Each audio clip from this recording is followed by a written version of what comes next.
It all began in a moment. One hot summer night in 1954, a young man stepped up to a microphone. He was nervous. He was unknown. But in the next 5 minutes, he would change the world forever. Before Elvis Presley, music was one thing. It was polite. It was predictable. After Elvis, music became a wild, untamed force. He did not just sing a song.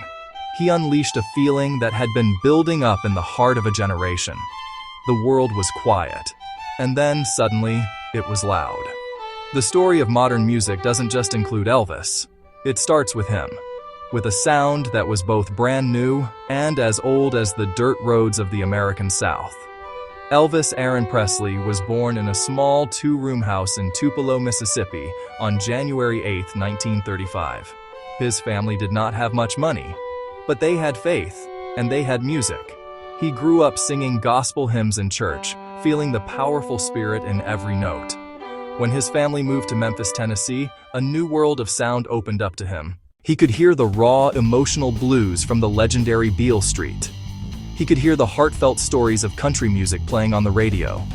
These different streams of music flowed into him, mixing together to create something that no one had ever heard before. It was a sound that was purely American, born from the joys and sorrows of the land. The journey from listener to legend started with a simple act of love. Elvis walked into a small recording service called Sun Studio. The sign said you could record your own voice for a few dollars. He wanted to make a record for his mother's birthday. The studio's owner, a visionary man named Sam Phillips, was looking for something special. He was searching for a white singer who could capture the feel and soul of black music. He didn't find it right away. But he heard something in Elvis's voice, a unique quality that made him listen closer. He saw a spark of potential that just needed the right moment to ignite into a full-blown fire. That moment came during a recording session in July 1954. Things were not going well. The songs were flat. The energy was gone. During a break, Elvis started fooling around. He picked up his guitar and began singing an old blues number, "That's All Right," by Arthur Crudup. He sang it fast. He sang it with a playful energy that was completely his own. The bass player and guitarist jumped in. Sam Phillips heard it from the control room and knew instantly that this was it. This was the sound he had been looking for. It was not country. It was not blues. It was something else entirely. It was rock and roll. The song, "That's All Right," was like a secret that couldn't be kept. Once it hit the radio waves in Memphis, the phone lines lit up. Listeners were calling in, desperate to know who this new singer was. They had never heard anything like it. Was he black? Was he white? The music defied all the old categories. It was exciting. It was dangerous. It was the sound of freedom for a generation of young people who were tired of the quiet, orderly world of their parents. The song spread from one local station to another, a wildfire of sound that was quickly becoming a national phenomenon. Elvis was no longer just a kid from Memphis. He was a voice on the radio, a mystery everyone wanted to solve. Of course, the mystery was solved the moment people saw him. When Elvis performed live, the music took on a whole new dimension. He didn't just stand there and sing. He moved. He shook his hips. He curled his lip into a famous sneer. He poured every ounce of his energy into the performance, connecting with the audience in a way no one had before. Teenagers screamed. They cried. They were seeing their own restless energy reflected back at them. Some adults were shocked. They thought his movements were vulgar. They thought his movements were rebellious. But their disapproval only made him more popular with the youth. He was their hero, a symbol of everything new and exciting. Television was the rocket fuel that launched Elvis into the stratosphere of fame. His appearances on shows like The Milton Berle Show, The Ed Sullivan Show were national events. Families gathered around their small black and white screens to see this new sensation for themselves. For many, it was their first glimpse of rock and roll in the flesh. The producers of The Ed Sullivan Show famously decided to film him only from the waist up, afraid that his full-body movements were too scandalous for a family audience. This attempt at censorship only added to his mystique.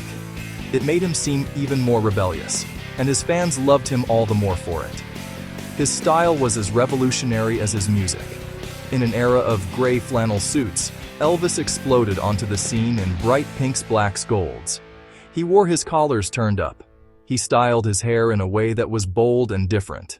He created a look that was part truck driver, part movie star, completely original. Young men started combing their hair like him. Young women dreamed of him. He wasn't just a singer, he was a complete package. He was a cultural icon whose influence went far beyond the records he sold. He was changing how an entire generation looked, acted, and thought about themselves. The hits just kept coming. Heartbreak, Hotel Hound, Dog Don't Be Cruel, Jailhouse Rock, each one shot to the top of the charts not just in America but around the world. His record sales were staggering. He sold millions upon millions of albums, becoming one of the best-selling solo artists in history. People from all walks of life were buying his records. He wasn't just a niche artist for teenagers anymore, he was a global superstar. His voice was everywhere, pouring out of radios, jukeboxes, record players in every town and city. Hollywood came calling. His first film, Love Me Tender, was a massive success. Show Elvis film poster like Blue Hawaii, Jailhouse Rock. It proved his star power could translate from stage to cinema. Over the next decade, he starred in over 30 films, musicals, light-hearted comedies. While the movies were often simple and formulaic, they served a powerful purpose. They brought Elvis to audiences where he might never have toured.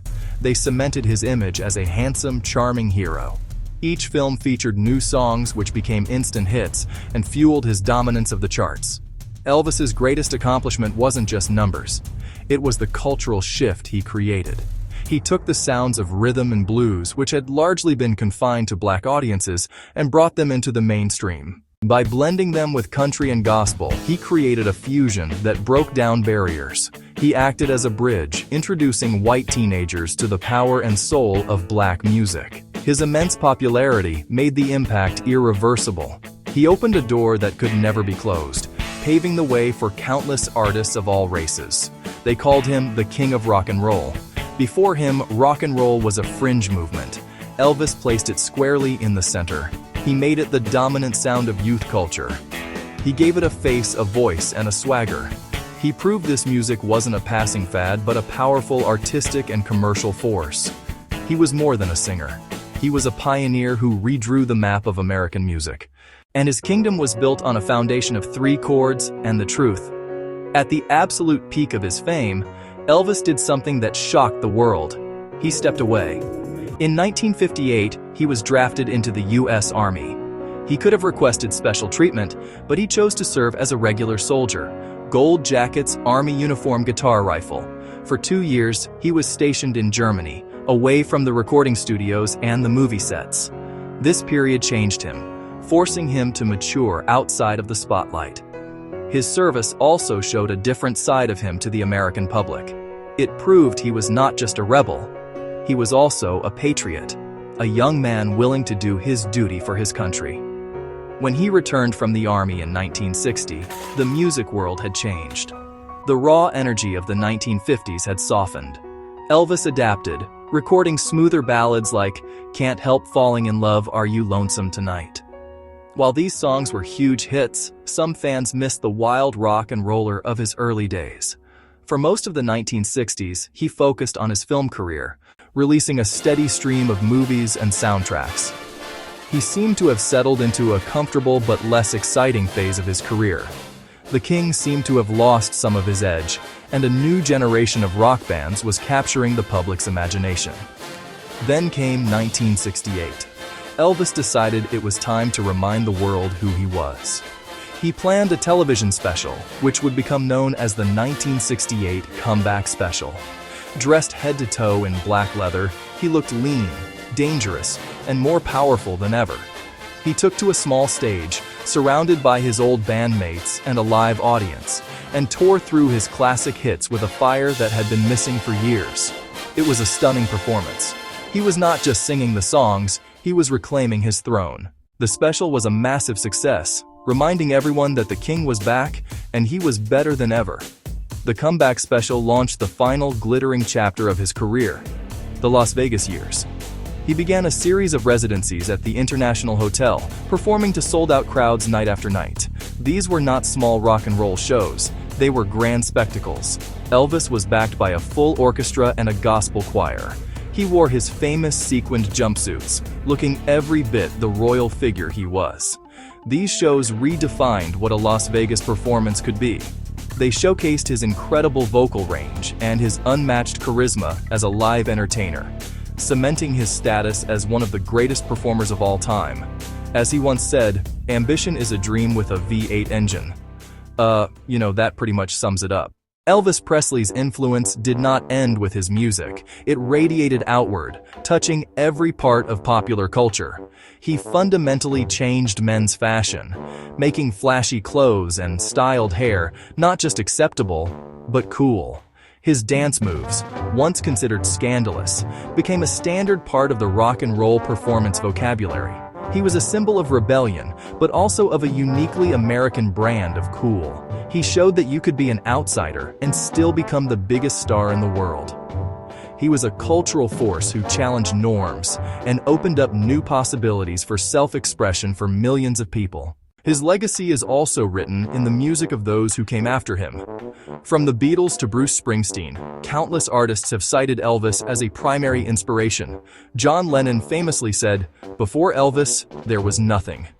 It was a slight exaggeration, but it captured a profound truth. Elvis showed them what was possible. He gave them the blueprint for a new kind of stardom, one that combined musical talent with a powerful image and a direct connection to the audience. His DNA can be found in rock, pop, country, and even punk music. He is the ghost in the machine of modern popular music. Even today, decades after his final performance, his presence is still felt everywhere. His songs are timeless classics, played on the radio and streamed by new generations of fans. His image is one of the most recognizable in the world, a shorthand for rock and roll itself. Graceland, his home in Memphis, has become a pilgrimage site, attracting hundreds of thousands of visitors each year who want to pay their respects and get a glimpse into his life. He is more than a historical figure. He is a living part of our cultural landscape. He understood this connection, once noting, "Values are like fingerprints. Nobody's are the same, but you leave them all over everything you do." His life was complex, filled with incredible highs and tragic lows. He faced personal struggles that sometimes overshadowed his immense talent, but the power of his contribution remains undiminished by time. He took a divided country's music and mashed it together, creating a sound that was joyful, rebellious, and deeply human. He gave the world a new beat to dance to and a new way to dream. Elvis Presley did not just create great music, he created the very idea of the modern pop star. The king is gone, but his music will never leave the building.